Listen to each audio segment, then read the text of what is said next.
India প্লেটটা Burma প্লেটের নিচে তলিয়ে যাচ্ছে। এখানে কি পরিমাণ শক্তি জমা হয়ে রয়েছে সেটা আমরা পরিমাপ করেছি। 1000 বছর যেহেতু এই অঞ্চলে ভূমিকম্প হয় নাই, তার মানে 17 মিটার এখানে সংকোচন হয়েছে। এই সংকোচনটা এই যে স্লিপ করবে 17 মিটার, হ্যাঁ, যদি এটা স্লিপ করে তো that's equivalent to 8 magnitude earthquake. এর যে কোনো জায়গায় যদি 7 থেকে 8 ম্যাগনিটিউডের আর্থকুয়েক হয় তাহলে সবচাইতে ক্ষতি হবে ঢাকা।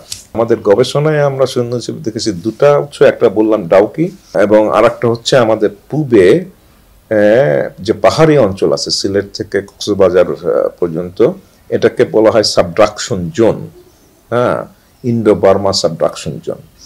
এটা হচ্ছে যে ইন্ডিয়া প্লেটটা বার্মা প্লেটের নিচে তলিয়ে যাচ্ছে, যেরকম এটা ইন্ডিয়া প্লেট, এটা এইভাবে এখানে এসে আবার বেশি বেন্ড হয়ে গেল, আর এটা হচ্ছে বার্মা প্লেট এখানে। এখন এখানে হচ্ছে দুটা প্লেটের সংযোগ স্থল। এই সংযোগ স্থলটা হচ্ছে সুনামগঞ্জ, কিশোরগঞ্জ, হাওর হয়ে নিচে মেঘনা নদী দিয়ে বঙ্গোপসাগরে চলে গেল এইদিকে, হ্যাঁ, উত্তর দক্ষিণে। তাহলে এটা হচ্ছে সংযোগস্থল এবং এটা হচ্ছে নিচু জায়গা, অপেক্ষাকৃত আশেপাশে বাংলাদেশে এটা হচ্ছে সবচেয়ে নিচু জায়গা।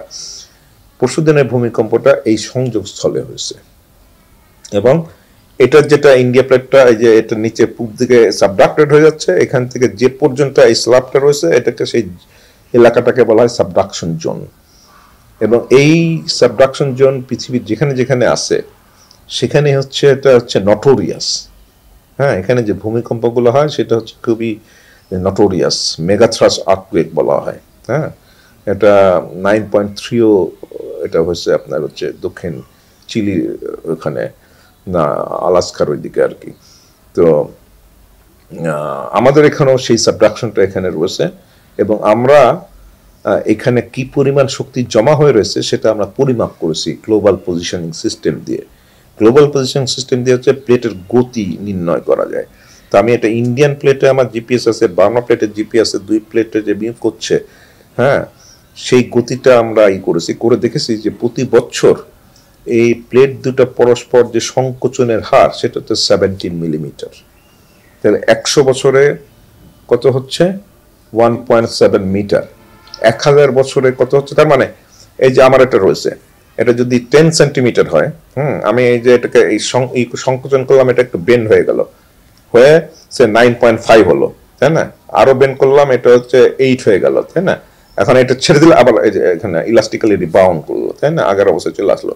তেমনি এই ইন্ডিয়া প্লেট এবং বার্মা প্লেট পরস্পরমুখী যে সংকোচন হচ্ছে গতিশীল, হ্যাঁ, এখানে তাহলে 1000 বছর যেহেতু এই অঞ্চলে ভূমিকম্প হয় নাই, তার মানে 17 মিটার এখানে সংকোচন হয়েছে। 17 মিটার সংকোচন, তার মানে এখানে আটকে রয়েছে, এই সংকোচনটা যে স্লিপ করবে 17 মিটার, এই পরিমাণ শক্তি 17 মিটার এটাকে স্লিপ করার মতো শক্তি সে এখানে অর্জন করেছে। এখন এই ধরনের শক্তি এখানে জমা হয়ে আছে, যেটা মোমেন্টাম ম্যাগনিটিউডে আমরা 8.2 থেকে 9 এটা ধরেছে যে এই পরিমাণ শক্তি এই সাবডাকশন জোনে জমা রয়েছে। সাধারণত পুরা শক্তিটা একবারে বের হয় না, এর হয়তো 65 থেকে 80% শক্তি একবারে বের হয়, হ্যাঁ। তো সেই হিসাবে আমি 70 মিটারের জায়গায় যদি আমি ধরি 10 মিটার, হ্যাঁ, যদি এটা স্লিপ করে তো that's equivalent to 8 magnitude earthquake. তাহলে এই যে দুটা উৎস, ডাউকি ফল্ট এবং যে সাবডাকশন জোন, এর যে কোনো জায়গায় যদি 7 থেকে 8 ম্যাগনিটিউডের আর্থকুয়েক হয় তাহলে সবচাইতে ক্ষতি হবে ঢাকা। কেন ঢাকা ক্ষতি হবে? যদিও অন্যান্য নগর ওই উৎসের কাছাকাছি, হ্যাঁ, ওই জোনের ভিতরে বা উৎসের কাছাকাছি, কিন্তু ঢাকা ওই উৎস থেকে 50 থেকে 70-80 কিলোমিটার দূরে থাকলেও ক্ষতিটা হবে ঢাকাতে বেশি। তার কারণ হচ্ছে ঢাকাতে হচ্ছে অধিক জনসংখ্যা, প্রতি বর্গ কিলোমিটারে 40 থেকে 50 হাজার বসবাস করছে, মনে হয় 2.25 কোটি জনসংখ্যা। দেন এখানকার নগরায়ন হচ্ছে অপরিকল্পিত এবং অনিয়ন্ত্রিত, হ্যাঁ না, বিল্ডিং করতো সেটা আমি এখানে আনছি না, হ্যাঁ না, নর্মাল আগে যখন বিল্ডিং করছিল না তাহলে সেই বিল্ডিং এর পরিমাণও তো অনেক, বিল্ডিং কোড প্রণয়নের পরে তো যে বিল্ডিং হয়েছে তার পার্সেন্টেজ তো খুবই কম, তাই না, কিন্তু নগরায়নের জন্য একটা হেলদি এনভায়রনমেন্ট যেভাবে থাকা দরকার, প্রশস্ত রাস্তা, খোলা মাঠ একই ব্লক বা এরিয়ার মধ্যে স্কুল, হসপিটাল, বাজার ঘাট সব ধরনের ফ্যাসিলিটিস থাকতে হবে, তাই না? রেসিডেন্সিয়াল যে কমপ্লেক্সগুলো হয় সেই কনসেপ্ট নিয়ে তো এটা করা হয় নাই, যত্রতত্রভাবে যে যেমন পেরেছে। এবং এগুলোর দায়িত্বটা কার ছিল, তাই না? এটা দায়িত্ব তো হচ্ছে সরকারের কোনো একটা সংস্থার এটা ছিল, তাই না? এখন তারা তাদের সেই দায়িত্বটা পালন করে নাই, যার ফলে ঢাকা আপনার হচ্ছে মাশরুমের মতো এইভাবে গড়ে উঠেছে। এখন একটা বিল্ডিং এর সাথে আর একটা বিল্ডিং লাগানো, সামান্য বৃষ্টিপাত হলেই মানে জলাবদ্ধতা দেখা যায়, সেখান থেকেও আবার হচ্ছে বিভিন্ন আপনার ডিজিজ তৈরি হয়, তাই না? দেন যানজট সৃষ্টি হয়, এখানে কিন্তু বিরাট ইকোনমিক লস হয়। ওইটা তো অন্য আর একটা ডিজাস্টারের দিকে চলে গেল।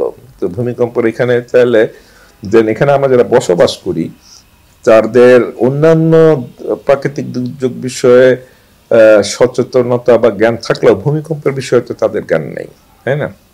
যে ভূমিকম্প হলে আমি কিভাবে রেসপন্ড করব সেটা নেই। অর্থাৎ আমি দু এক কদমের মধ্যে আমি আতঙ্কিত না হয়ে দু এক কদমের মধ্যে আমি আমার নিজের জীবনকে নিরাপদ জায়গায় নিয়ে যাব। আমি সিসিটিভিতে যেটা দেখলাম যে হুটাপাটা করে নামছে, একজন লাফ দিল, এটা যে 500-700 হয়তো আহত হচ্ছে, তাই না? তাদের হয়তো হসপিটালে এখন ভর্তি রয়েছে। তো এই জিনিসটা তাহলে হতো না যদি আগে থেকে আমাদের সেই মহড়াটা থাকতো। তো সেই জন্য এই নলেজটা নাই আমাদের। আর হচ্ছে যে ভূমিকম্প পরবর্তীতে আমাদের কার কি কর্তব্য, কেন আমি হয়তো মোটামুটি ভালো বিল্ডিং এ আছি, আমি ভালো আছি, আমার পাশের বিল্ডিং হয়তো খারাপ, তাদের হয়তো খারাপ, তাহলে আমার দায়িত্ব হবে ভূমিকম্প যখন কম্পনটা থেমে যাবে আমার নেইবরদের খোঁজ নেওয়া, তাই না? আমার বাড়ির ভিতরে যারা শিশু এবং বৃদ্ধ তাদের আগে খোঁজ নেওয়া, তারা কেমন আছে, কোন আহত হলে ফার্স্ট এড দেওয়া, নেক্সট হচ্ছে নেইবর, তারপর নেইবরদের খোঁজ নেওয়া, যে পুরো কমিউনিটি যে এরিয়াতে থাকি সবার খোঁজ নেওয়া, তাই না? তো এইটা হচ্ছে ভূমিকম্পের আগে, ভূমিকম্পের সময় এবং ভূমিকম্প পরবর্তী এক একজনের হচ্ছে ব্যক্তি পর্যায়ে, পারিবারিক পর্যায়ে এবং প্রাতিষ্ঠানিক পর্যায়ে এই দায়িত্বগুলো আমাদের জানতে হবে।